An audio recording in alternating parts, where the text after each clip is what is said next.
relay study compared erlotinib and ramucirumab versus erlotinib with placebo. Now, what's the preclinical rationale for the relay study? Well, it's been known for some time that tumors with EGFR mutations upregulate VEGF and the VEGF pathway. This appears to be, at least in part, through something called the HIF pathway. HIF stands for hypoxia-inducible factor. Normally, when cells have low oxygen, they turn on this HIF pathway, and that turns on all these factors that help the cell survive. In fact, the Nobel Prize in Medicine or Physiology this past year was awarded for understanding the mechanisms underlying this HIF pathway. It was awarded to Bill Kalin at Dana-Farber, who's the institution I used to belong to at Dana-Farber, as well as John Radcliffe and Greg Semenza, who's at Johns Hopkins, for showing how this mechanism works. And so tumors with the EGFR mutation then turn on this HIF pathway. That leads to VEGF getting upregulated. So they're really highly dependent on the VEGF pathway for these tumors to survive.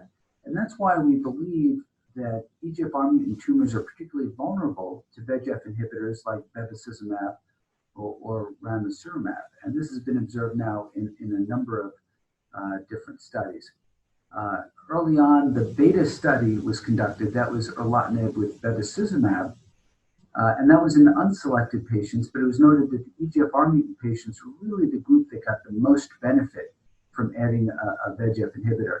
So building on those results, the relay study was designed, testing erlotinib and ramucirumab, a VEGF receptor 2 blocker, as compared to erlotinib and placebo.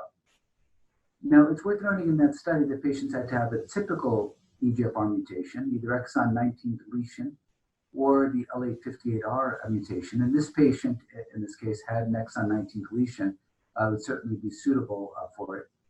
They had to have a good performance status, and they had to not have untreated brain metastases, as this patient did not have. Now, in this regimen, there were 449 patients who were randomized, 224 to one arm, 225 patients to the other. The two arms were pretty well balanced. And overall, the study showed that progression-free survival was significantly improved with the ramucirumab plus erlotinib combination.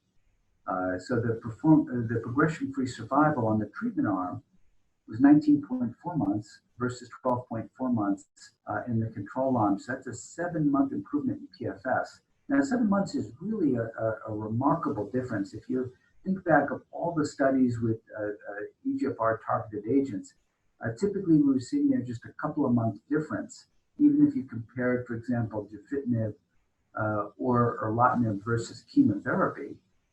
Here you're comparing an active regimen, an EGFR inhibitor, erlotinib, versus the combination, and you're still improving on erlotinib by 7 months in terms of PFS. So really a striking difference.